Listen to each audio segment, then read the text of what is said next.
Salve, salve família! Quer emagrecer de forma simples, saudável e ainda melhorar de vida? Então confere o primeiro link na descrição.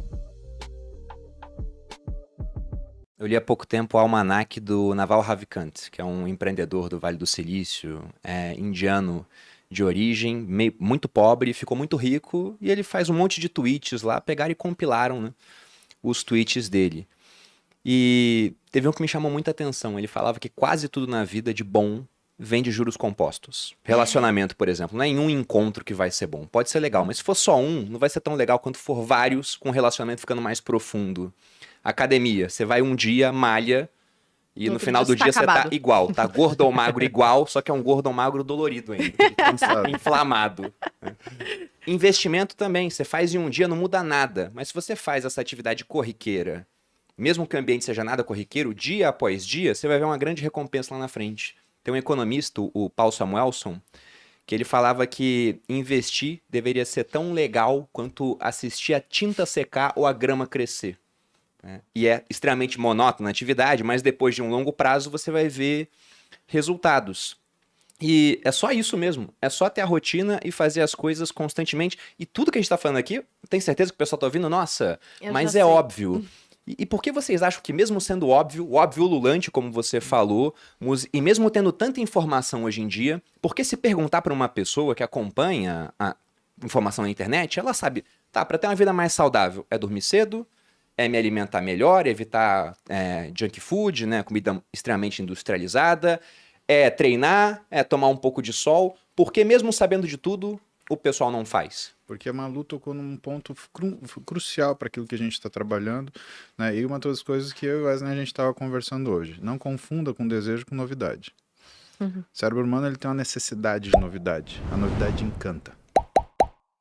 E quando você fala, por exemplo, de rotina, você confunde rotina com algo maçante.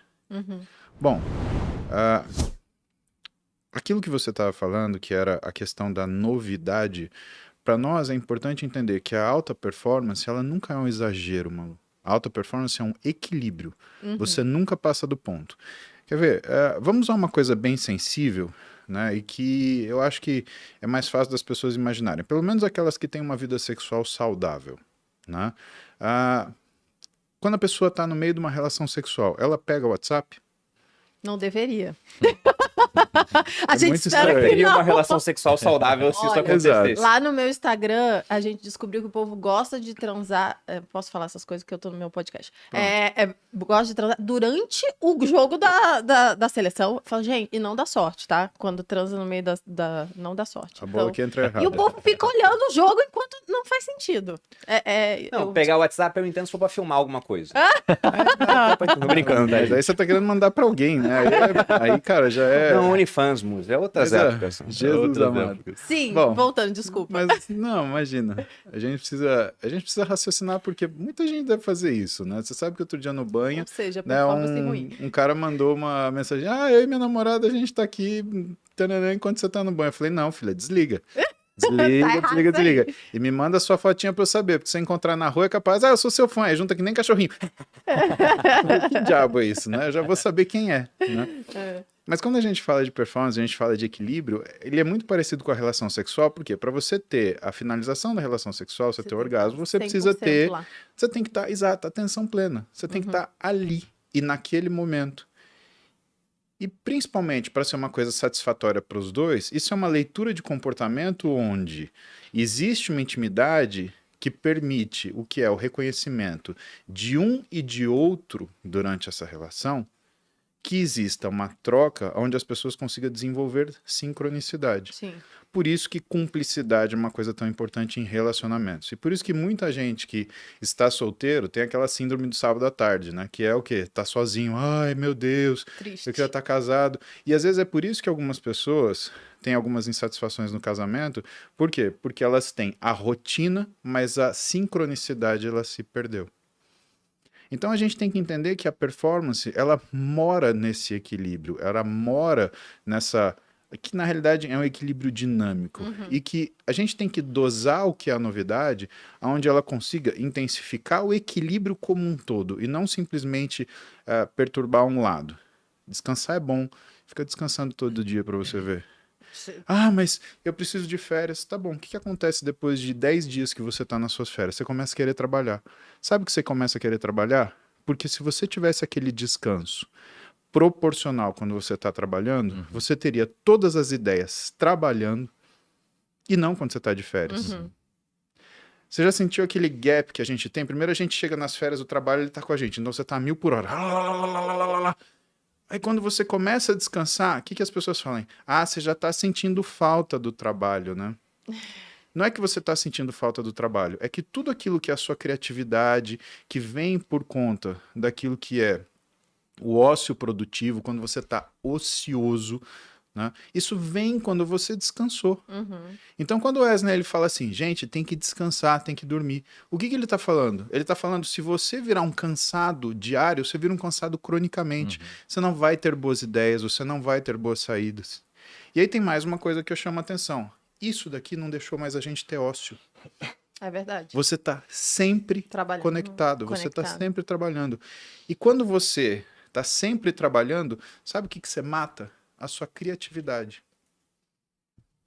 Eu faço um exercício muito grande hoje em relação à rede social, porque, de verdade, eu não posso ficar no telefone, eu tenho que trabalhar, eu tenho que atender meu paciente, eu tenho que escutar meu paciente, né? E eu vejo que tem gente que pega alguma coisa já no telefone. Cara, na consulta, eu tô explicando uma coisa, a pessoa tá assim, prestando atenção em mim, ela pega. Eu paro, cara. Eu paro de explicar. Ela volta, espero a pessoa voltar. O Wesley é brabão, né? Não dá, cara. Se a pessoa não pegou atenção no que você falou, ela não vai implementar. E quando você tá assim, né, significa que muito pouca coisa na sua vida vai dar certo. Por quê? Porque você não vai conseguir colocar aquela atenção para funcionar. Cara, isso é uma coisa tão importante, que quando a gente olha, por exemplo, algumas religiões, né, uma das bases das religiões é concentração. Né? Por que você vê tantas pessoas elas optam pro budismo? Né? E por que na década de 80, 90 foi meio que uma moda as pessoas arrumarem para o budismo? 3 coisas muito básicas. Né? Ele é baseado no que é a concentração, na forma da atenção plena, o desenvolvimento da virtude e da sabedoria, que é o pensamento elaborado. Isso não são conceitos religiosos, são coisas que a gente exerce no nosso dia a dia. E que se a gente começar a olhar a religião como um conjunto de comportamentos, você vai começar a perceber que, quando ela fala de comportamentos, ela fala de coisas que são extremamente parecidas. E que a gente, quando também se afastou do que são as religiões, ficou o tempo inteiro conectado, o que as pessoas perderam? As pessoas perderam virtude, capacidade de concentração e sabedoria. As pessoas pararam de ter uma escuta ativa. O que elas começaram a fazer? Escutar para responder. Então, muitas vezes, quando eu estou numa discussão ou numa arguição com uma pessoa, eu paro e falo assim, você quer escutar ou você quer me responder? Porque você está tão ansioso que eu vou deixar você me responder antes. Na hora, você transforma o que é essa escuta numa escuta ativa. Sabedoria, o processo elaborado. E aí a gente empresta discurso de outras pessoas, como Daniel Kahneman, né, que é o cara que escreveu o Rápido e Devagar, que é sobre o quê? Sobre você tirar o que são as respostas intuitivas ou as respostas reativas e parar e pensar um pouco no que você vai falar. É só isso. É só você fazer isso. E claro, por fim, trabalhar a sua atenção. Você está entendendo o que está acontecendo? E olha que interessante, aonde que sobrou atenção para as pessoas? A gente estava brincando, falando de relação sexual, né? Mas parece que é o único momento que a pessoa ela tem alguma atenção. E aí, o que a gente começa a perceber? E eu comecei a ver alguns pacientes, porque assim, aquilo que eu contei para vocês no podcast passado, né? De 80% a 90% das pessoas que eu atendo no consultório, elas estão lá porque tiveram complicações por conta de dieta, de exercício, de uso de esteroide, de uso, às vezes, de psicotrópico associado a esteroide, associado a exercício. Isso aumentou a taxa de transtorno alimentar, de doenças psíquicas, tanto que a gente tem 2 psicólogos no consultório. Isso não é brincadeira. A pessoa ela acha que ela vai ganhar uma dieta, ela ganha uma terapia. Porque não tem como, né? Eu preciso de alguém que seja um profissional que faça o acolhimento profissional dessa pessoa para entender o que é essa dor. E 100% dessas pessoas têm queixas sexuais. Mas isso é muito sério. É uma coisa que é instintiva. E às vezes a gente percebe que, para algumas pessoas, só isso sobrou da vida normal. O resto que a pessoa faz é tudo atrapalhado. E o quanto isso causa na modificação do ambiente dela, o quanto o ambiente dela interfere no ambiente social, e aí você vê questões, por exemplo, são pessoas que têm problemas com vizinhos, têm problemas com colegas de trabalho, têm problemas com a família, não consegue conversar no WhatsApp de família, e tá aquela síndrome de tá todo mundo errado, né? E uma das coisas que a gente acaba voltando, né, sempre que a gente vai falar de alta performance não é você ir sozinho, você pode chegar mais rápido, né? Mas para você chegar mais longe, você precisa de um grupo. Se você está tendo dificuldade de se socializar, o seu íntimo, a sua natureza humana, ela está comprometida, porque o homem é um ser social, né? Mark Twain, nenhum homem é uma ilha.